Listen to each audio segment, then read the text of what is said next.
দর্শক, এ ব্যাপারে আরো জানাতে কলকাতা থেকে যুক্ত হচ্ছেন সহকর্মী শুভজিৎ পুততুন্ডু। শুভজিৎ, শেষ কি খবর আছে আপনার কাছে, আমাদের জানাবেন। আজ কিন্তু গ্রেপ্তার করা হয়েছে এই যে হোটেল, তার যে লিজ হোল্ডার আবু জাফরকে গ্রেপ্তার করা হয়েছে। গতকাল রাতেই তাকে হেফাজতে নেওয়া হয়। মূলত লালবাজারের যে গোয়েন্দা শাখার যে কর্মকর্তারা, যে সিট গঠন হয়েছে, সেই সিটের কর্মকর্তারা তাকে প্রথমে জিজ্ঞাসাবাদের জন্য নেয়, গভীর রাতে তাকে গ্রেপ্তার দেখায়।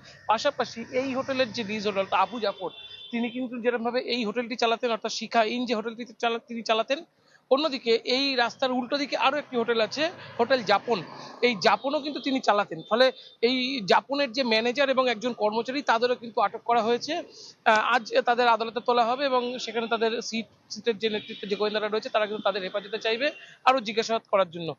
পাশাপাশি যেটা বলার, যে যারা আত্মীয়, যে যারা নিহত হয়েছে, বাংলাদেশের যারা নিহত যে 7 জন, তাদের আত্মীয়রা কিন্তু ইতিমধ্যেই কলকাতায় পৌঁছে গিয়েছে। গতকাল রাতেই তারা কলকাতায় পৌঁছে গিয়েছিল।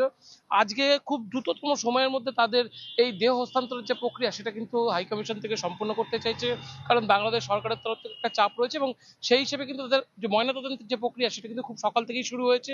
ময়নাতদন্তের কাজ চলছে এবং গতকালই কয়েকজনের ময়নাতদন্ত হয়েছিল, আজকে কয়েকজনের বাকি রয়েছে, সেগুলো সম্পন্ন করা হচ্ছে। এবং তারপরে কিছুটা অফিসিয়াল প্রসিডিওর থাকে, অফিসিয়াল প্রসিডিওরের যে কাজকর্ম, যেমন তাদের একটা জিডি তৈরি, একটা জিডি করা, সেই জিডির কপি হাইকমিশনে জমা করার পর তাদের পাসপোর্ট ক্যান্সেল করা, তাদের এনওসি নেওয়া এবং এফআরআর ক্লিয়ারেন্স, এই সব কিছুর পরেই কিন্তু কফিন তৈরি করে তাদের দেহ চলে যাবে। এবং এই প্রক্রিয়া তার কিছুক্ষণ পরেই সম্পন্ন হবে, যেটা মনে হচ্ছে আজকে একেবারে বেলা শেষেই কিন্তু এই প্রক্রিয়া সম্পন্ন হবে এবং আজকেই দেহ বাংলাদেশে পাঠানোর জন্য যে প্রক্রিয়া, সেইটা কিন্তু সম্পন্ন করার যে কাজ, সেটা চলছে। আরেফিন। শুভজিৎ, ধন্যবাদ আপনাকে।